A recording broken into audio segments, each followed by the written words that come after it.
vote or die. It's a closeout opportunity. Game 5 between the Lakers and Trailblazers tips off at 6 o'clock right here on Spectrum Sportsnet. The Lakers are 34-1 all-time in series when they take a 3-1 lead. Hello and welcome to Access Sportsnet Lakers, brought to you by your Southern California Toyota dealers. I'm Chris McGee, Hall of Famer Big Game James Worthy, 7-time champion Big Shot Robert Horry. Allie is here as well. Mike Trudell, Mike Bresnahan joining in a little bit. The Lakers and NBA returning to basketball. Chance to close out and win a playoff series for the first time in 8 years for the Lakers. But before that, this was a historic week in professional sports. On Wednesday afternoon, the Milwaukee Bucks and Orlando Magic walked off the floor and boycotted their playoff game in response to the police shooting of Jacob Blake in Kenosha, Wisconsin on Sunday. The Lakers, Blazers, Thunder, Rockets all followed suit. For 3 days, there were no playoff games as players engaged in talks with each other and with owners as the season hung in the balance.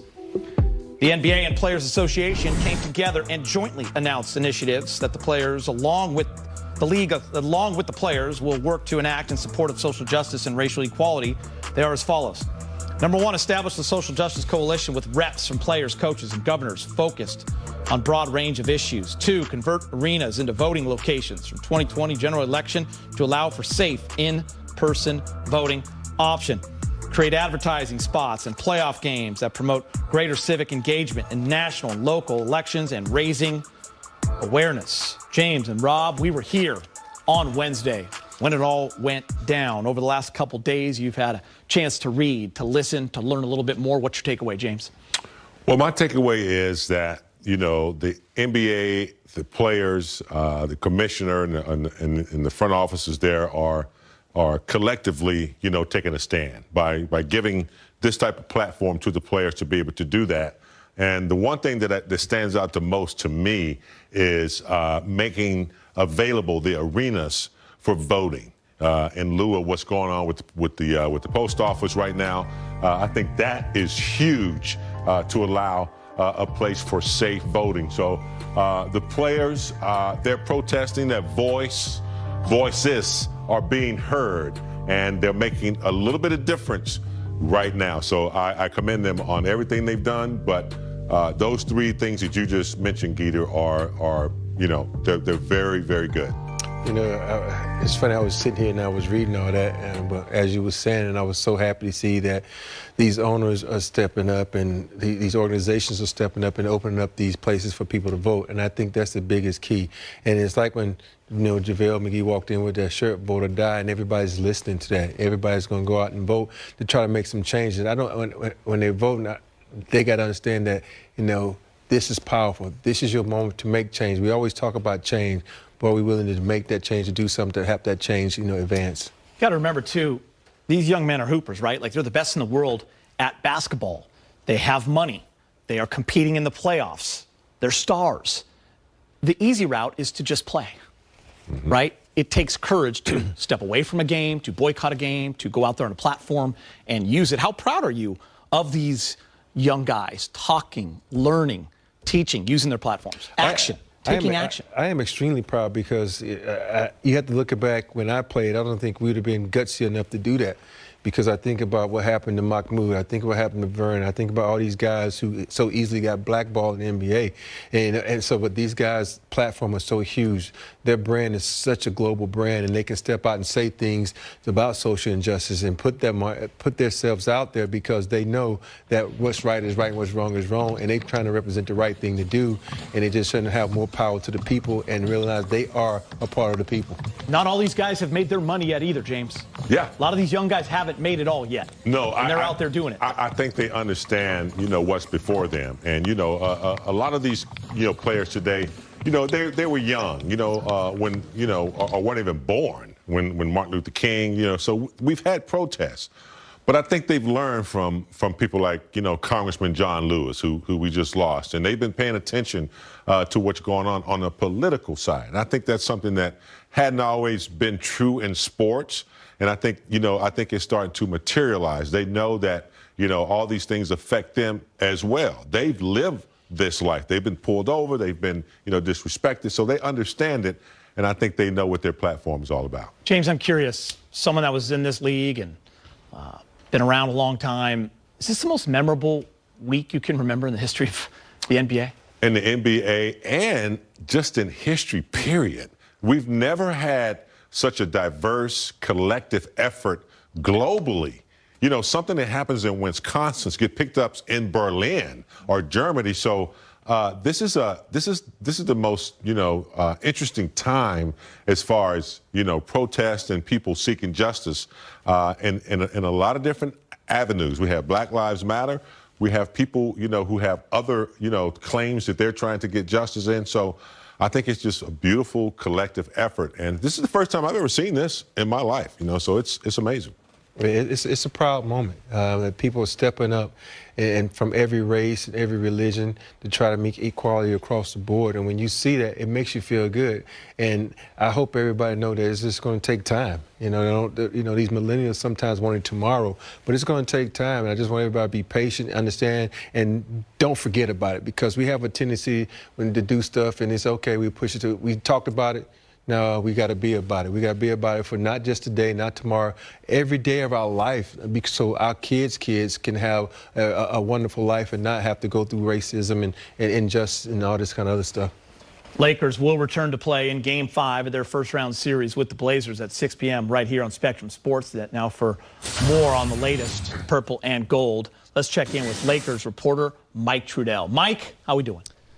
What's happening, Geeter? Really inspiring to hear from Big Shot and Big Game there, speaking truth to so many things, and just with a lot of the stuff that these players have been trying to push forward, guys. Now, what they also have to do is then try to put that in the back burner at least for a moment and go play basketball. And that's something that they had started to do really well before this most recent hiatus. It's something that they're going to try to do again coming up here in just a bit on Spectrum. So with Frank Vogel, I wanted to figure out what is the biggest switch that they have to make in a mindset standpoint with Damian Lillard being out. How do they deal with that? How does the game plan change when one of the best players in the league is not going to be on the floor against you? So we started with Frank Vogel with that question a couple moments ago.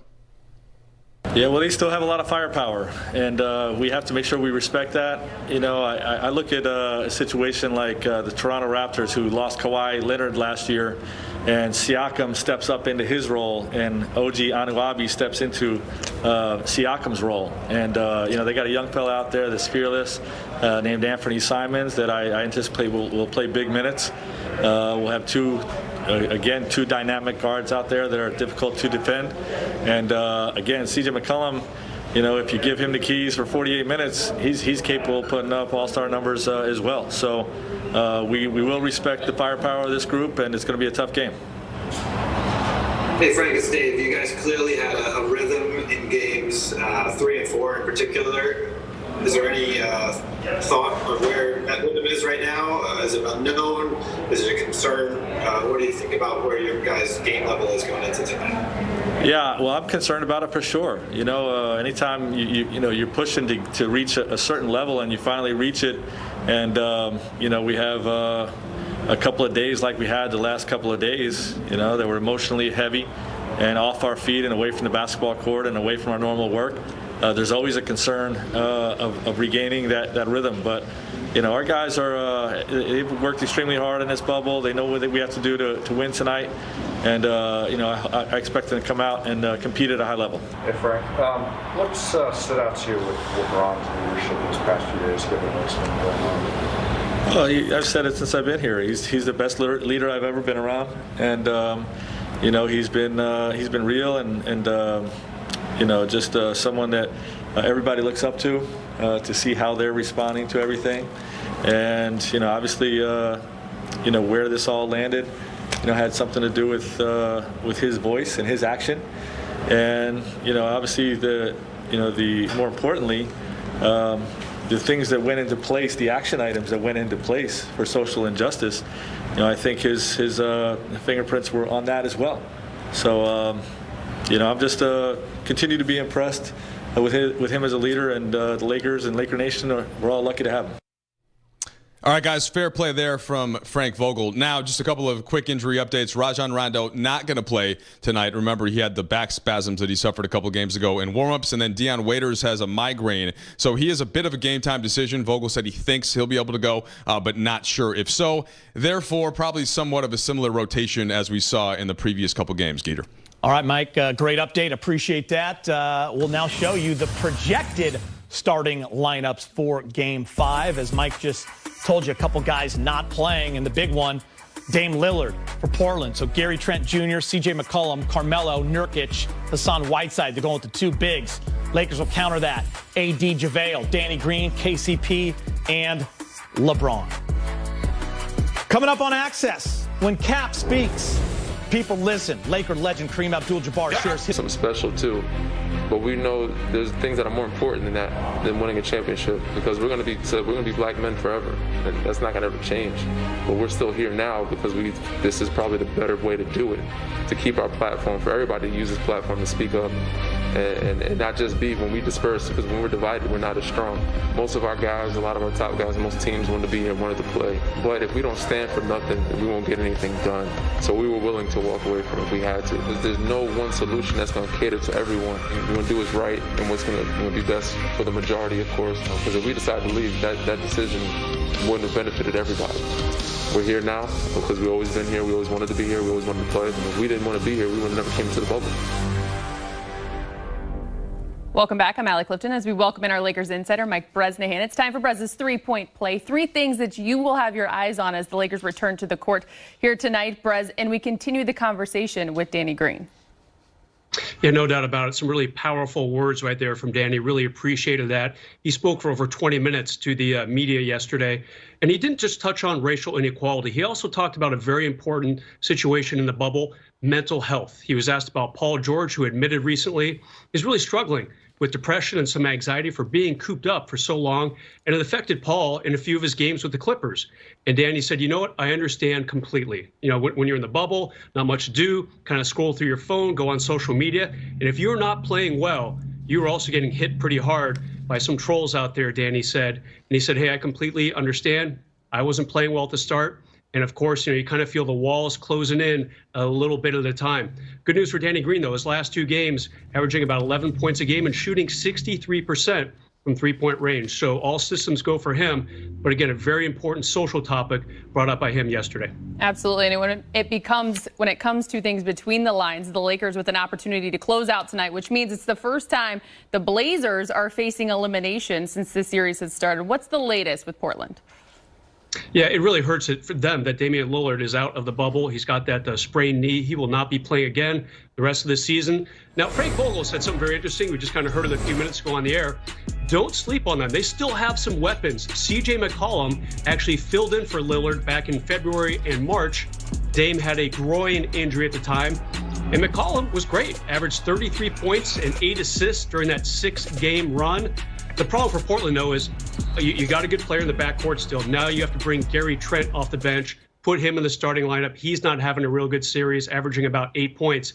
And then who's your first got off the bench? Anthony Simons, also not having a great series. Did not even play in Game 1, averaging about 4.5 points in the 3 games since then. So Portland, a pretty thin team to begin with.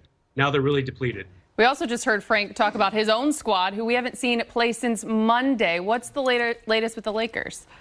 Yeah, it's been a 5-day break for them, Allie, and I take that in a very heavy heart that they haven't really been practicing much, understandably so. What's this team going to look like? Because when they did take the court last on Monday, they set 1 team playoff record and almost set 2. They hit 17 threes. Believe it or not, that is a playoff record for them. Remember, they haven't played in the postseason in 7 years, so it's been a while. The NBA game has evolved a lot, but they set a new playoff standard for the team with all those threes. Plus, they had 80 points in the first half. That was 2 off the playoff career record. And then they finished with 135, the most they've had since 1987. Look what they've done since Game 1. Obviously a struggle once they got into the postseason, so to speak. Not a great Game 1, but these numbers on the right side, that is exactly what they want.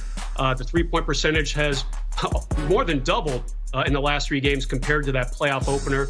Lakers, again, a little bit of a time off, but we'll see how they do when they take the court today. And by the way, if they do win, they might have another 4 or 5 day break, depending on what happens in that OKC-Houston series, if that indeed does go the full 7 games. Rest isn't always a bad thing when it comes to the postseason. Brez, well done, right. as always. Plenty more ahead here on Access Sportsnet Lakers. We're back with more after the break. CJ McCollum averaging 20 points, just under 6 rebounds here in the playoffs. We all needed to take a breath. You know, we needed a moment to breathe. It's not lost on me that George Floyd didn't get that moment, but we did. And we took it, and the players took it.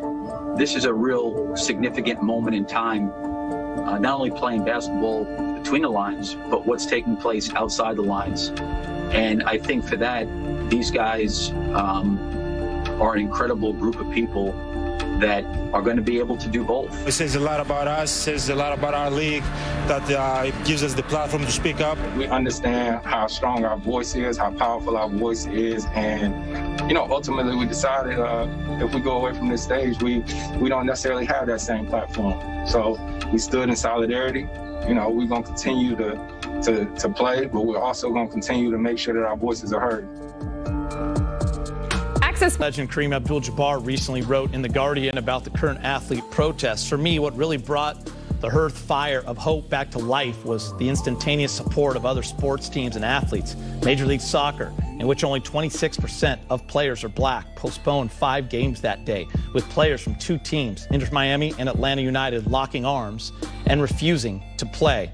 Major League Baseball, with only about 8% African-American players, also joined in, with players from the Milwaukee Brewers, Cincinnati Reds sitting out their games, and the Seattle Mariners voted unanimously to postpone their Wednesday game.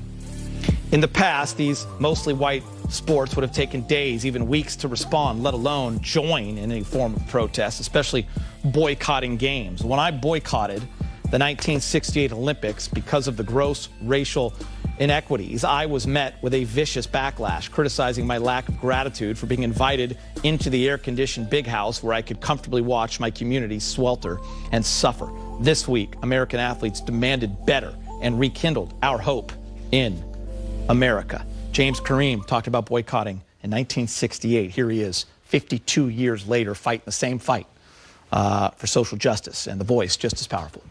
Yeah, if anybody knows the history of this country, who's lived it from the Harlem Renaissance to the current, is Kareem. He's a history, major, and, he grew up in Harlem, and he used to tell me, or in New York, and he used to tell me about going to Harlem and seeing all the injustices. So he grew up with it. He said he would never go to school, in the South, because he just wasn't welcome. He could have gone anywhere. He came out to UCLA. So Kareem gets it. He understands it. He's a big-time activist. And it's because of guys like him, Jim Brown, Bill Russell, Muhammad Ali, and guys like that is why guys like LeBron, and these young kids today who are historians, they understand the purpose. And Kareem hit it right on. You talked about hope. Do you feel the same way? You have to feel that way. You have to feel like things are going to get better. You got to have some type of hope. If you don't have any type of hope, then you're going to sit at home in the darkness and you're going to wither away. And you don't want that. You got to have a hope just for yourself, for your kids, and for the people around you, because that beacon of light that we get from hope is what keeps pushing us every day to get out of bed, knowing that we're out here trying to do something special, that we're out here trying to make a better day for our kids and their kids. So it's like I said, you got to have the hope. For those that sit on the side and say, yeah, but what are you going to change? Kareem hit it on the head. Big game. Soccer, baseball, WNBA, boycotting games. This would have never happened back when you played and he played. So it's happening. And that's change right there. And that's the hope he's talking about. If I'm not mistaken, I think that same year, 68, was the same year that the track stars who won medals, they were protesting what was going on. Not only that, the Australian guy who was on the podium with them, he was protesting what was going on back in Australia. And during that time, you just, you know, it was a lot of negative, you know, media towards you. Kareem experienced it for not going to the Olympics. Muhammad Ali experienced it. Elgin Baylor, I heard some of the stories that he experienced. So it's good to see that it's grown to this point, you know, to where, you know, Major League Baseball, soccer, you know, all over the world, they get it. Yeah. Did that surprise you on that same day where we were here together when you saw MLS and Major League Baseball? Well, you know, some of it did. Yeah. A lot of it did because we're so united as brotherhoods and athletes, and that includes the women athletes that when the NBA stepped up. And like I said before, I was so happy that it was the Milwaukee Bucks playing that first game. Yeah. Because this happened in Milwaukee, and they were the first ones to step out, and then they kind of followed suit, and then the Milwaukee Brewers followed suit. And it brings such joy to your heart to see that these athletes are taking a stage and realize, hey, I'm going to show you. You talked about Cap taking a knee. Now I'm going to show you what we can do. We're going to sit out this game. We're not just going to take a knee. We're going to make you sit out this game. Now you need content to talk about us not being there. Now the content has to be filled with why we stepped away from the game and put it on your mind and put it out there for everybody to see. All right, the NBA and its players union announced a plan to use arenas as polling locations available for the upcoming November presidential election in their arenas as part of an agreement to resume playoff games. During his pregame media session, Frank Vogel spoke about Staples Center being added as a polling location for November's election. It's something that I know that, you know, the Lakers have been working on for some time. And, you know, I'm not sure what happened in the last couple of days, but, you know, obviously with what the players did in terms of sitting out games and making sure that we address these issues of potentially using NBA arenas for voting sites really helps the cause. And this is positive change. And this is what we're all in this for. We're going to be vocal, but, you know, it's really about action. And this is a huge step just for you know, creating a venue where, you know, there's not going to be any reason for people in the LA community or LA County to not vote. You know, a lot of times, you know, there aren't enough sites and there's long lines and whatnot, and people aren't able to. So credit the Lakers, credit AEG and LA County for getting this done. LeBron James, home court change isn't made sitting on the sidelines. More than a vote, hashtag Black Lives Matter. Keep it here for Game 5 as the Lakers look to eliminate the Blazers. Dion Waiters is a game-time decision. Frank Vogel expects him to play, but Dion is suffering from a migraine. And coming up, we'll look back at the role LeBron James played in the league's decision to return to play. That's coming up next on Access.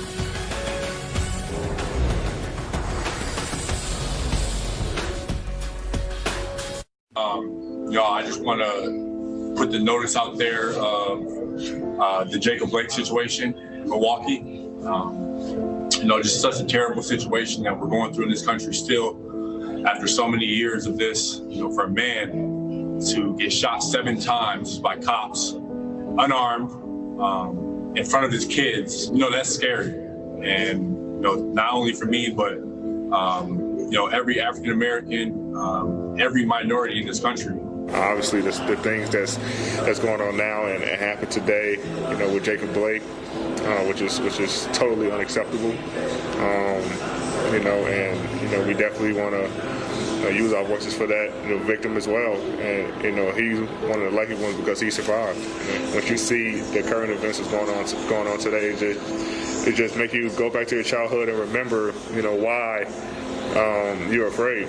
Quite frankly, it's just in our community, and us. I know people get tired of hearing me say it, but we are scared as Black people in America. Black men, Black women, Black kids. We are terrified. It hurts. It hurts, and it's this through the grace of God that he's still living. Like 7 shots, close range, and he's still alive.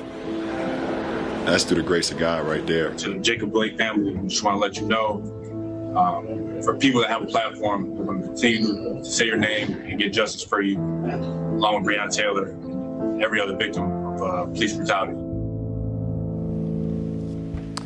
NBA resuming play. Lakers-Blazers coming up at 6. Reports the last few days. LeBron one of the players at the forefront of all the talks. And here's a tweet from Shams of The Athletic, tweeting this. LeBron James led a small group of players who sought advice of Barack Obama on Wednesday, and the former president offered them guidance to continue playing with plan of action. Rob, some guys will call the world coach. LeBron calls 44. President Barack Obama. It's pretty impressive and not a bad person to call in times like this. Yeah, you know, when you can reach out to a former president like Barack Obama and get some advice, you better listen up. You know, and I heard they had a couple other guys on that call, like CP3, who was head of the Players Association.